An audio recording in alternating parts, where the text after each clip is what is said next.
লালা পড়া, মুখ দিয়ে লালা পড়ে শিশু, যে ড্রলিং, এই যে ড্রলিংটা কেন হয়? কথা বলতে গেলে বা জিহ্বাটা এভাবে বের করে রাখছে, এই পাশ দিয়ে লালা পড়ে যাচ্ছে, এই পাশ দিয়ে লালা পড়ে যাচ্ছে, কোনোভাবেই সমস্যার সমাধান হচ্ছে না। ডক্টর দেখিয়েছি, কি করব? সেরিব্রাল পালসি বা লো টোন মাসেল, মানে যাদের শরীরে শক্তি কম বা শারীরিকভাবে দুর্বল শিশুদের এই লালা পড়ার সমস্যাটা খুবই কমন। এটা অনেকগুলা সমস্যা তৈরি করে থাকে। লালা পড়তে গেলে সবচেয়ে বড় যে জিনিসটা হলো, লালাটা গিলার জন্য যে তার যে শক্তিটা দরকার, নিজের লালা গিলার জন্য যে তার যে শক্তিটা দরকার, সে ইম্পেয়ার্ড, তার সোয়ালোইং অ্যাবিলিটিটা ইম্পেয়ার্ড হয়ে যায়। তারপর সে ঠোঁট দুইটা বন্ধ রাখতে পারে না। হ্যাঁ, পোর লিপ ক্লোজার, এই যে এটা। হ্যাঁ, ঠোঁটের শক্তিটা কম থাকার কারণে ঠোঁটটা বন্ধ রাখতে পারে না, হা করে থাকে, মুখটা হা করে থাকে। তারপর জিহ্বার যে নিয়ন্ত্রণহীনতা, ঠাং রিট্রাকশন এন্ড প্রোট্রাকশন, ল্যাটারালাইজেশন, লালাটা গিলতে গেলে তো তাকে জিহ্বার মুভমেন্টটা করতে হবে। এখানে গিয়ে একটা দুর্বলতা থাকে তার জিহ্বার।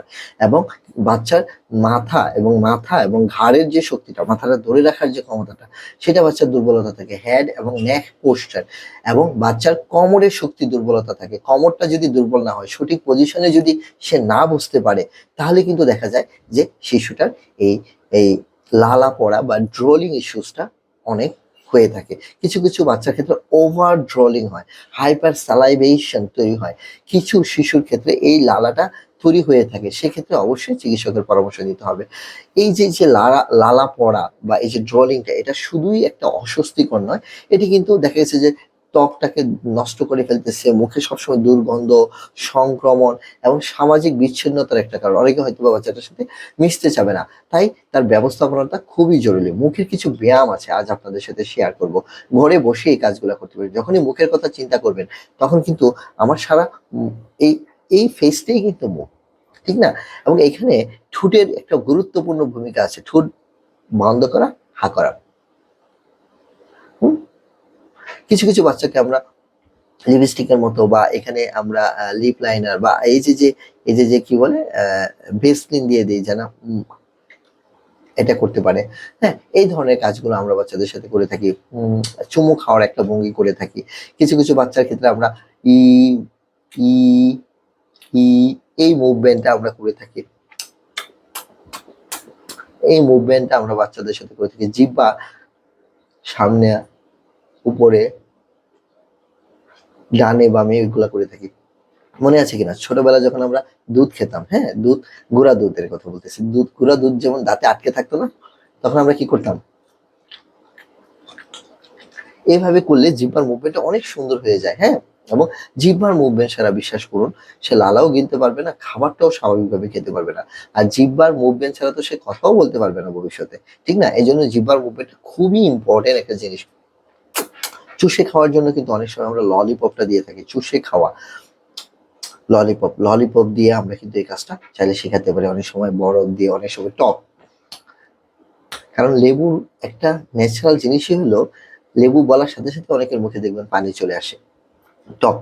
তো এই যে যে জিনিসটা, এটার মাধ্যমে কিন্তু আমরা এটা ডেভেলপ করতে থাকি। কিছু বাচ্চা আছে গলায় সমস্যা, গিলতে সমস্যা, দেখেছে যে সেক্ষেত্রে আমরা অনেক সময় 1 চামচ ঠান্ডা জুস বা একটু জুস দিই, তারপরে গিলে ফেলো, তারপরে গিলার জন্য আমরা নাড়াচাড়া করি। এভাবে কিন্তু আমরা খাবারের সময় এই কাজটা করতে পারি। হ্যাঁ, চুমুক দেওয়া, এই ধরনের জিনিসগুলা করতে পারি। তারপরে কিছু মুখের কিছু এক্সারসাইজ আছে, সেই জিনিসগুলো আমরা করতে পারি। যেমন পজিশনটা কিন্তু খুব ইম্পর্টেন্ট জিনিস। আপনার মুখের এক্সারসাইজের আগেও, তার আগে সর্বপ্রথম দরকার হলো তার বডি পোশ্চারটা ঠিক আছে কিনা। তার মুখে যতই ব্যায়াম করেন শিশুর লালা পড়বে।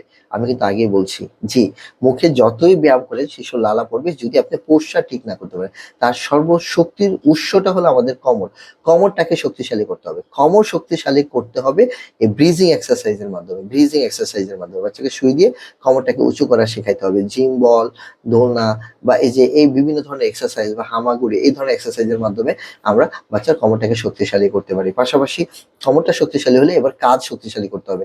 কাঁধ যদি শক্তিশালী না হয়, তাহলে কিন্তু আপনার ঘাড় শক্তিশালী হবে না, মাথা শক্তিশালী হবে না। কারণ মাথাটাকে ধরে রাখতে গেলে তো তাকে কাঁধ শক্তিশালী করতে হবে।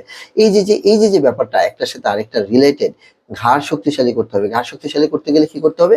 বিছানায় উপর করে শুয়ে দিবেন, এই যে পেটটা লাগিয়ে শুয়ে দিবেন, একটা বালিশ দিয়ে দিবেন, দেখবেন যে আস্তে আস্তে আস্তে আস্তে তার ঘাড়টা শক্ত হয়ে যাবে। এই যে যে এইভাবে এবং এইভাবে কিন্তু আপনি মাথা এবং ঘাড়টা শক্ত করতে পারবেন। তারপরে আসেন এবার মুখের কাজ। মুখের ক্ষেত্রে সর্বপ্রথম এই যে আমি তো জিহ্বার কিছু ব্যায়াম বললামই, ঠোঁটের কিছু ব্যায়াম বললামই, গালের কিছু ব্যায়াম আছে। গাল মুখের দুই পাশে এভাবে ধরে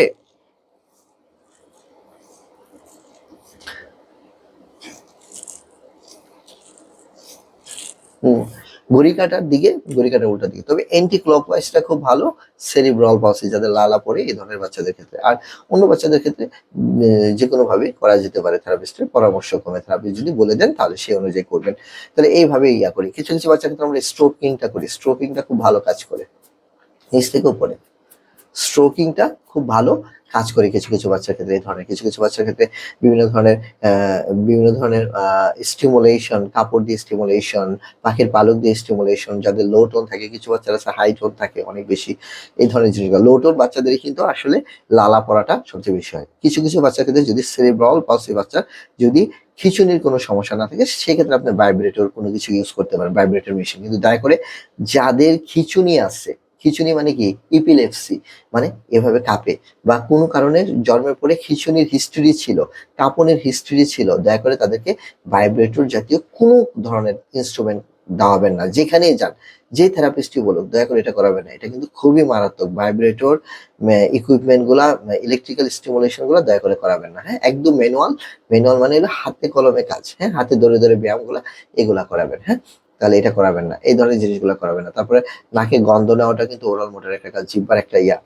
হ্যাঁ, লেবুর গন্ধ, টক গন্ধ, হ্যাঁ, এই ধরনের জিনিসগুলো, অরেঞ্জ, কমলা, এই ধরনের জিনিসগুলো আপনারা করতে পারেন। তারপরে বিভিন্ন ধরনের ছোট ছোট জিনিস যদি গিলে না ফেলে সেক্ষেত্রে আপনি তাকে চাবাতে দিলেন, যেমন বুট, ছোলা, এভাবে মুখের মধ্যে নিয়ে আবার একটু ফেলে দিলেন, একটু নাড়াচাড়া করে আবার একটু ফেলে দিলেন। এইভাবে করতে পারেন। গালের মধ্যে দিয়ে দিলেন, যাতে খেলেও যাতে কোনো সমস্যা নাই। কারণ ছোলা, বুট এগুলা ডাবলি এগুলা খেলে তার সমস্যা হবে না, কারণ এগুলো তো খাবার।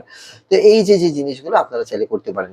কিছু কিছু বাচ্চার ক্ষেত্রে আমি শুধু মুখের ব্যায়ামের কথা বলতেছি। হ্যাঁ, কিছু কিছু বাচ্চার ক্ষেত্রে আমরা যেটা করি, দাঁতের মাড়িতে আপনার বিভিন্ন ধরনের কাপড় পেঁচাইয়া বা এই যে সিলিকনের যে রাবারের ব্রাশটা আছে সেই ব্রাশটা দিয়ে বা চামচটা দিয়ে চাবাতে বলি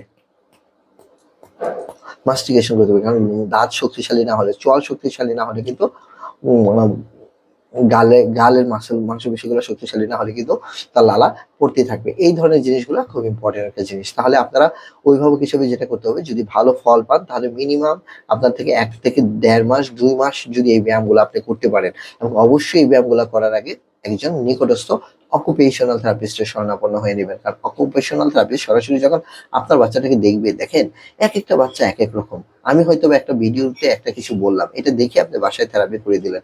রেজাল্টটা খুব একটা ভালো পাবেন না।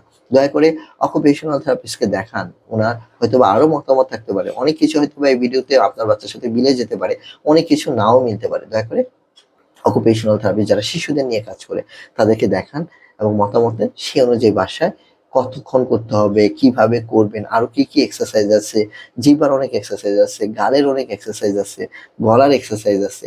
এই যে যে ব্যাপারগুলো সালাইভা সিক্রেশনের যে ব্যাপারগুলো আছে, হ্যাঁ, এই ধরনের জিনিসগুলো আস্তে আস্তে আপনি শিখে নেবেন। যদি আপনার এই ভিডিওটি ভালো লেগে থাকে তাহলে আপনার ফেসবুক গ্রুপে, বিভিন্ন গ্রুপে আপনি অবশ্যই সেটা শেয়ার করবেন এবং অন্য অভিভাবকদের জানার সুযোগ করে দিবেন কিভাবে তারা বাড়িতে এই লালা পড়া, শিশুর লালা পড়া বা ড্রলিংটা নিয়ন্ত্রণ করতে পারবে। পাশাপাশি আপনার যদি কোনো প্রশ্ন থাকে তাহলে কমেন্টে আমাদের জানাবেন, এবং ইনশাআল্লাহ অভিভাবকদের জন্য ভবিষ্যতে আমরা আরো কিছু ভিডিও তৈরি করব, তাদের সহজে যেন বাসায় শিশুর সাথে কাজ করতে পারেন। ভালো থাকবেন, সুস্থ থাকবেন। সঠিক থেরাপি সেবা নিয়ে সুস্থ হয়ে উঠুক আপনার শিশুটি। আর ভালো থাকুন আপনি। ভালো থাকবেন। আসসালামু আলাইকুম ওয়া রাহমাতুল্লাহি ওয়া বারাকাতুহু।